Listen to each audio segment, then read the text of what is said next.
आके नहीं हो, तुम भागो। अब इसको देखिए जरा अंदाजा लगा करके कि हमारी बिल्ली हमें म्याओ और हमारे नेतागण खामोश, नेतागण चुपचाप सुन रहे हैं।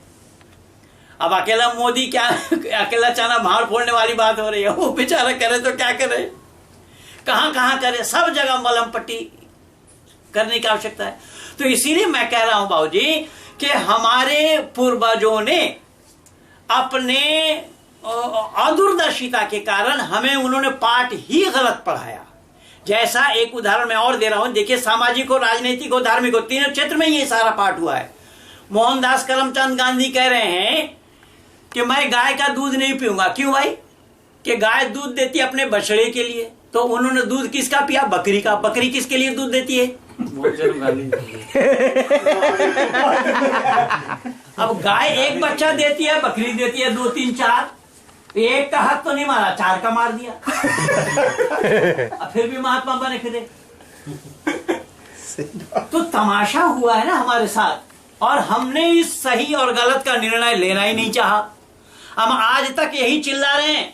1857 में सबसे पहले शहीद होने वाले मंगल पांडे, और 1857 से लेकर के 1947 तक लड़ाई लड़ी गई, और न मालूम कितने भारत माँ के लालों ने अपने को निछावर किया।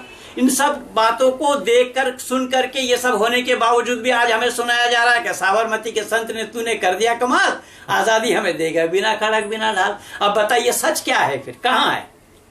कौन इसको उजागर करना चाह रहा है? ये सब मिल करके सत्य को ही तिलांजलि दिया है, और सत्य को ये पकड़ लेते होते तो मैं दावा के साथ कह रहा हूं आज भारत का नक्शा कुछ और ही होता।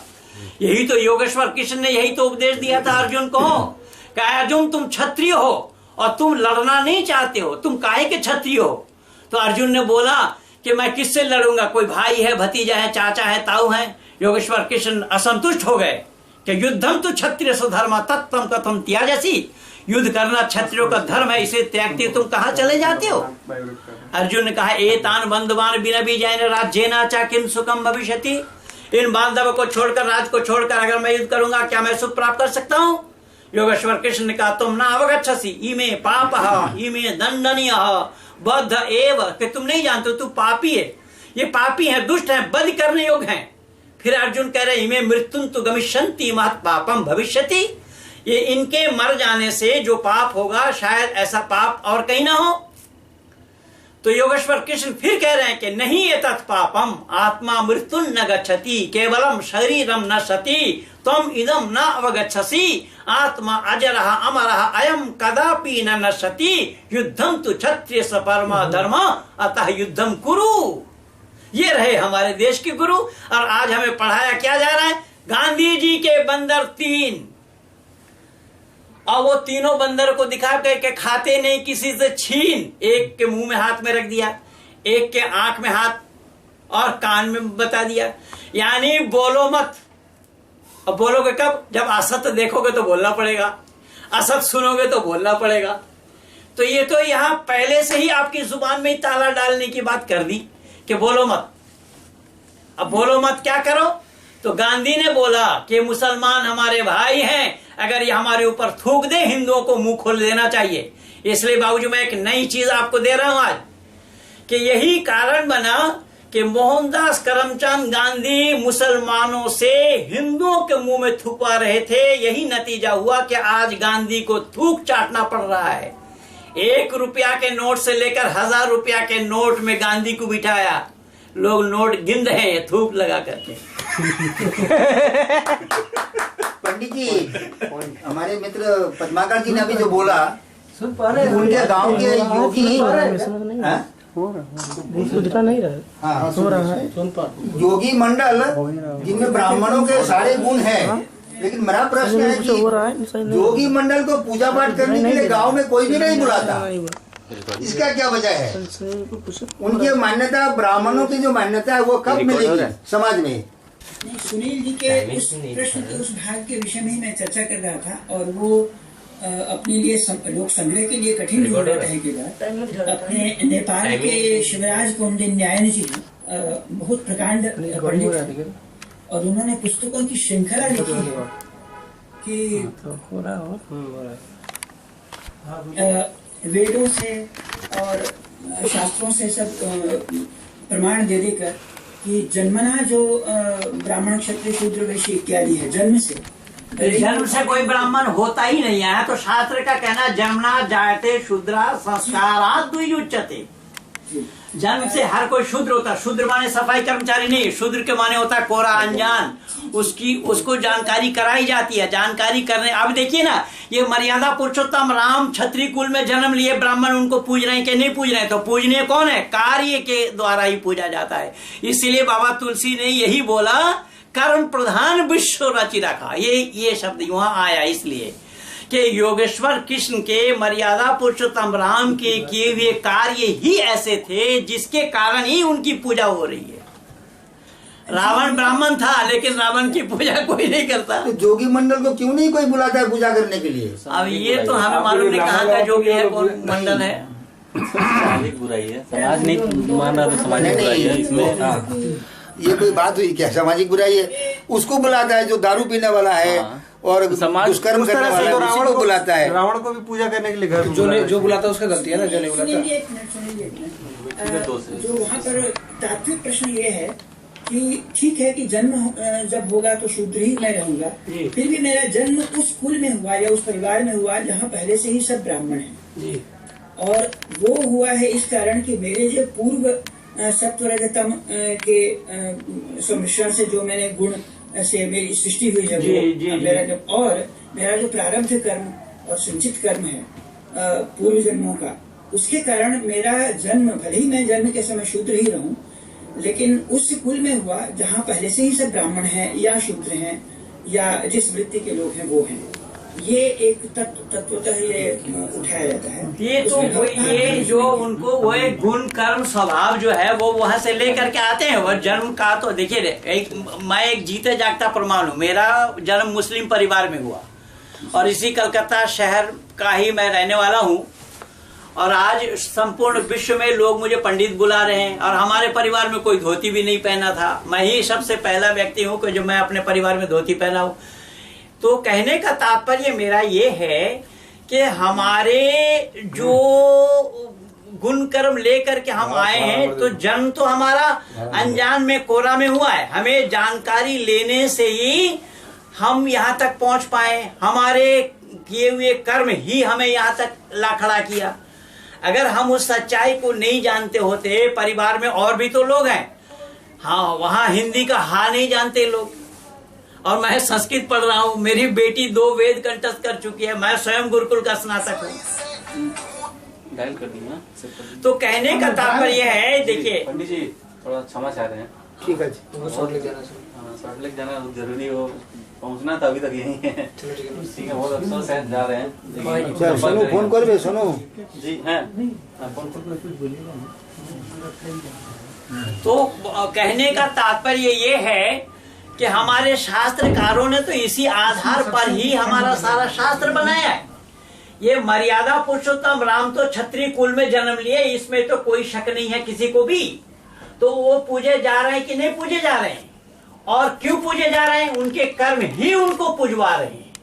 अब वो रावण जो है वो ब्राह्मण कुल में जन्म लिया, लेकिन उनकी पूजा नहीं हो रही। क्यों? जबकि वो 4 वेद 6 शास्त्र के ज्ञाता था, तभी तो दशानंद बोला गया, 10 मुंडी दिखाया गया उनका। 10 मुंडी किसी आदमी का होता नहीं, वो सोना दुश्वार हो जाएगा, वो कैसे सोता बेचारा। वो तो 10 मुंडी इसलिए दिखाया गया कि 4 वेद और 6 शास्त्र जिनको कंठस्थ है, लेकिन आचार हीना न पुरंती वेदा। वेद कहता है कि जिसका आचरण सही नहीं है, वेद भी उसको ठीक नहीं कर सकता। तो पढ़ने से विद्वान नहीं होता, आचरण करने वाला। मर्यादा पुरुषोत्तम राम जितना जानते थे उस पर आचरण करते थे। मर्यादा पुरुषोत्तम राम को जितनी बातों की पता थी उस पर वो चलते थे, अमल करते थे। यही कारण बना कि मर्यादा पुरुषोत्तम राम के चरित्र पे उंगली उठाया जाना संभव नहीं हुआ, और अगले के ऊपर दागी दाग है। तो कहने का तात्पर्य ये है, अगर देखिएगा कि जब हम ब्राह्मण बोलते हैं कि जन्म से ब्राह्मण हो रहा है, तो जन्म से अगर ब्राह्मण हुआ तो ब्राह्मण कुल में जब बच्चा कोई जन्म लिया तो उस बच्चे के मल मूत्र साफ करने के लिए किसी भंगी को बुलाया जाता है कि घर की माँ करती है। तो सबसे पहले तो माँ ही शूद्रानी होगी। अगर सफाई कर्मचारी शूद्र है तो इन सब बातों के लिए हमारे शास्त्र में कहीं गुंजाइश नहीं है, ना वेद में, ना दर्शन में, ना उपनिषद में, ना वेदांग में, ना उपवेद में, ना दर्शन में, ना हमारे जितने भी 1132 शाखाएं हैं वेद के, उन वैदिक संस्कृति में इन सब बातों के लिए कोई गुंजाइश नहीं है। और न हमारे ऋषि अग्नि, वायु, आदित्य, अंगिरा, कपिल, कनाद, पतंजल, गौतम, जैमिनी, व्यास आदि ऋषियों ने इन बातों का प्रतिपादन किया। सारे ऋषि ने यहाँ तक कहा है कि ब्रह्मा से लेकर के जैमिनी पर्यंत तक ऋषियों के जो उद्गार हैं उसी का ही प्रतिपादन करना मैं अवश्य समझता हूँ। ये उद्गार हैं ऋषियों के। तो इसलिए हमारे ऋषियों की कई भी बातों पे हम लोगों ने चलना भी उचित नहीं समझा। और फिर दूसरी बात है कि बीच का जो पीरियड था हमें बहकाने वाली, जैसा कि मैंने मोहनदास करमचंद गांधी का उदाहरण दिया, वैसा ही उदाहरण उसका दे रहा हूं मैं, जिसको गौतम बुद्ध को जो महात्मा बोल रहे हैं, जिसने परमात्मा को नहीं माना, जिसने वेद को नहीं माना। अब मनु महाराज लिख रहे हैं नास्तिक को वेद निंदक कहा। जो वेद निंदक है, जो वेद को नहीं मानता, वो नास्तिक है। ऐसे एक नास्तिक व्यक्ति को दुनिया के लोग महात्मा कह रहे हैं। और महात्मा किनको कहा जाता है? कि जिनकी आत्मा महान हो। तो आत्मा को महान करने का तरीका क्या है?